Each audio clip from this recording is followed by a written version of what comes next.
These stimulus packages that have been passed, one of them is the largest stimulus package ever in the history of the United States, over $2 trillion. $2 trillion. Now think about that for a second. I know we're all used to hearing $1 trillion here and $1 trillion there. I mean, every time Congress gets together to reappropriate money for the United States, they have to borrow more, and it ends up, the budget, if you want to call it a budget, it ends up being some $1 trillion. They just passed a $2.2 trillion stimulus package for the coronavirus. First, they passed the Coronavirus Preparedness and Response Supplement Appropriations Act of 2020. It was enacted on March the 6th, 2020. Now, this bill was a smaller of a bill. It was only about $8.3 billion, but they were just getting started because there was number two to come. The number two stimulus package that was passed, it was passed on March the 18th, 2020, and signed by the President of the United States by both houses. It was called the Family First Coronavirus Response Act. And then came the big package, the number three, as they call it, the number three stimulus package for the coronavirus. And this one is called the Coronavirus Aid, Relief, and Economic Security Act. It's also known as the CARES Act. It's a law meant to address the economic fallout of 2020 coronavirus pandemic in the United States. It was introduced to the United States Senate by Majority Leader Mitch McConnell. The original bill included $500 billion in direct payments to the Americans, $208 billion on loans for major industries that have impacted the coronavirus, and $300 billion for small businesses. As a result of bipartisan negotiations, the bill grew to $2 trillion in the version unanimously passed by the Senate on March 25, 2020. The next day, it was passed by the House via voice vote and signed into law by the President.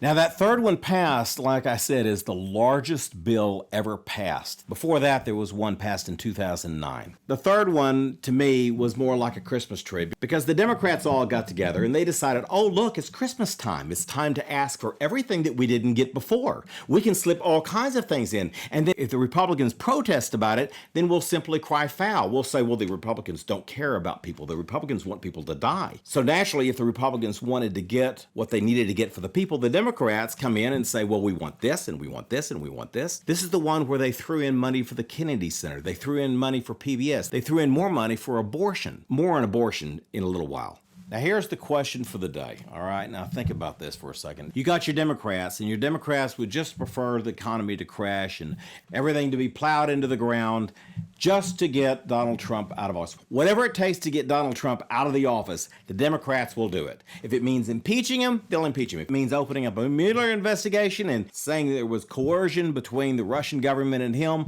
they'll do it. And they'll even crash the economy.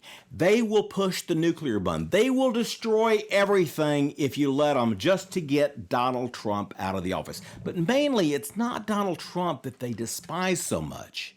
It's you and I, all of the people who support Donald Trump. They despise the American people taking control of our own country. And when we elected Donald Trump, just as when we elected Calvin Coolidge or elected Ronald Reagan, we were taking control of our own country. And the Democrats and the cabal, they hate that. They hate it with a passion. So here's the question of the day, and this is one that I've been strategizing. This is our strategy question for the day, and see if you can answer it. And if you can answer this, then tell me below in the video. Donald Trump is pushing the best he can, like the Jetsons. Jane, get me off this crazy thing.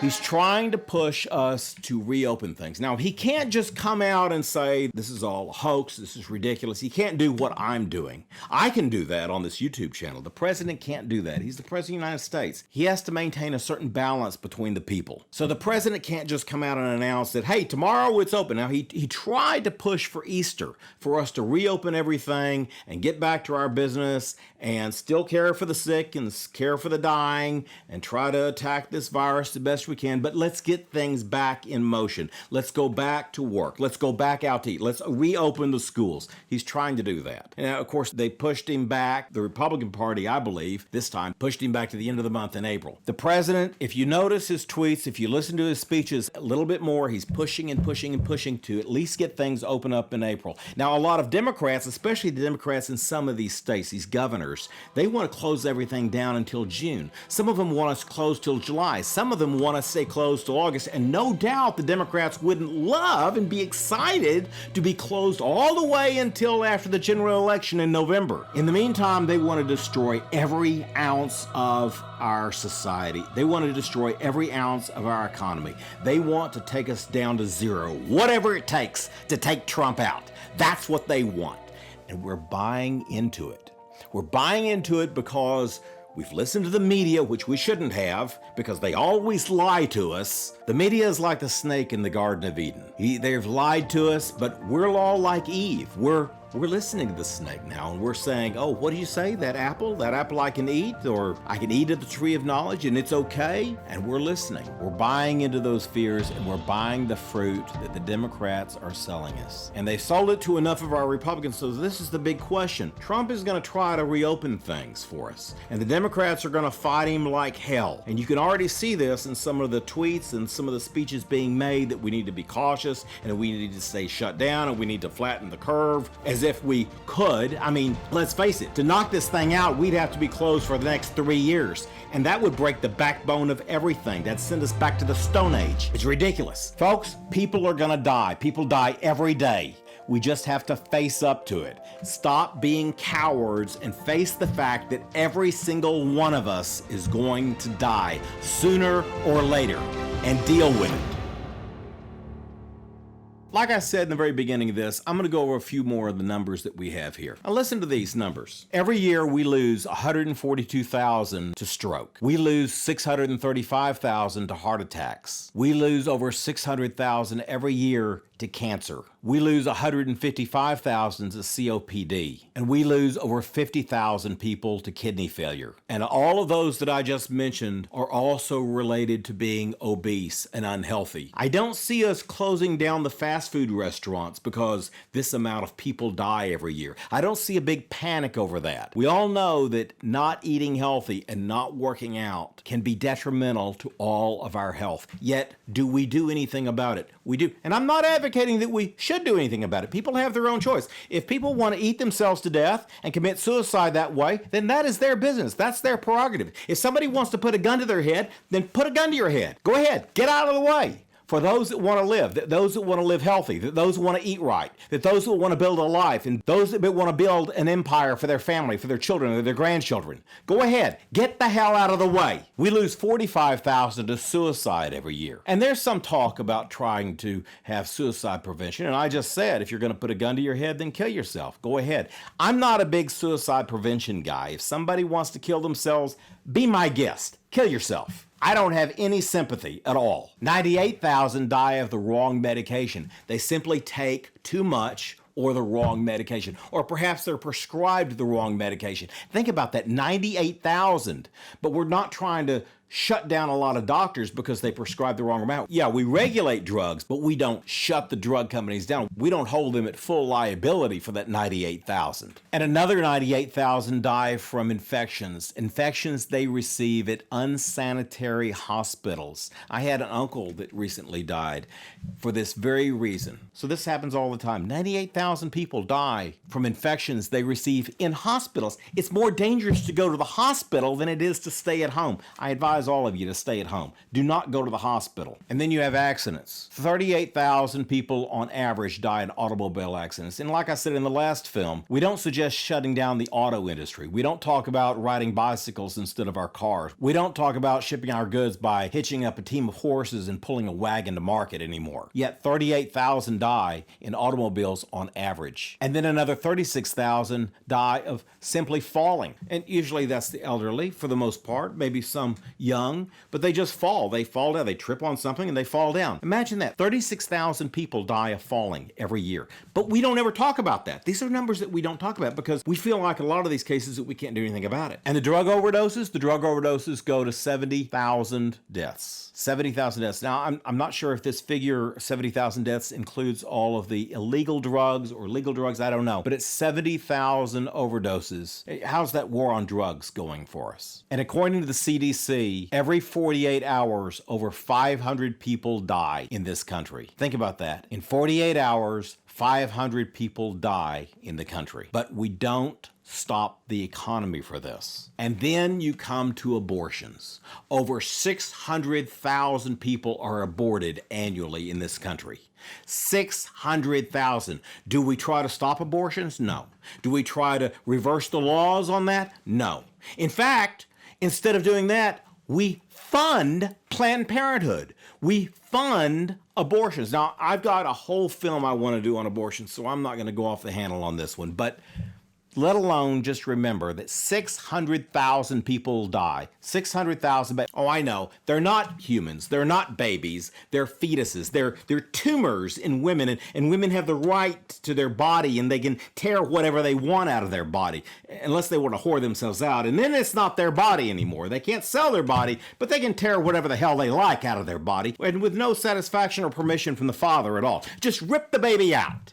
So while we're all sitting at home watching Fox News or watching CNN and waiting to go back to our lives and resume our normal procedures, I know a lot of people are enjoying their time at home. I know that there's a lot of kids that look at this like an early summer break, which is great. I'm sure if I was a kid right now, I would really be enjoying the summer break, except for the fact that they can't go anywhere. They can't do anything. There's no camp. There's no Little League. There's none of that. Nonetheless, there's a lot of people who are enjoying this time with the coronavirus, who aren't sick and they're not dying. And in fact, I don't know of anybody who is infected. I don't know of anybody who has died of the infection. I mean, personally, I don't know. And in fact, I don't know anybody who knows anybody who is infected. I don't know of anybody who knows anybody who has died of the coronavirus.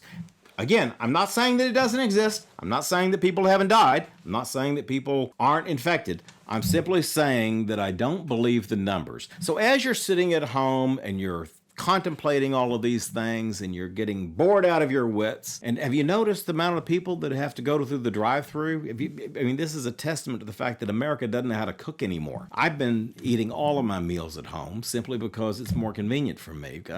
I would much rather eat my own food than some restaurant's food. If I'm going to go to a restaurant, I don't have a problem going to a restaurant. If I'm going to go to a restaurant, I want to be able to sit down and eat at the restaurant. I'm not going to drive through. I don't like drive-throughs. I don't like eating on the run. I'd much rather eat at home where my chef prepares my food and I can have a set table and everything is great here at the Ivory Tusk. But my point is this, that as we're sitting at home and we're contemplating what our lives are like and we're contemplating what is next, think about this. How are we going to restart again? Are we going to take direction from our president as we should, as I think that his heart and mind are in the right place, that we should get back to work, get America's industry moving again, and try to rebuild this massive debacle that, in my opinion, the cabal, the puppet masters, through the Democrats and through the Chinese government, have derailed our economy. So as I leave you tonight on Barbed Wire Strategy, I want you to think about how are you, the American people, going to help our president who is trying to put the economy back in order? How are you, in your own individual way, going to put things back on track? How are you going to face this hoax of a virus and finally realize that we have been lied to? How are you going to address the coronavirus? Because I guarantee you, this isn't the first rodeo for the coronavirus. These idiots are going to try to pull this on us again and again. Are we going to say no to this? Or are we going to be a bunch of sheeple and we're going to say, bah, let's do it again. Let's shut the country down. So remember, our president is doing the best he can for us, but we each have to do our part. At some point, we each have to make a decision. We can't always look to leaders to make decisions for us, because then you just become a bunch of cattle. We each have to take responsibility to go and do our part, whatever it is, and no matter what it costs us. Remember that. And remember also that everybody needs to get their box of Lucky Charms. I got mine. Have you got yours? So go out and get your Lucky Charms and you'll feel lucky too. And remember to watch Barbed Wire Strategy.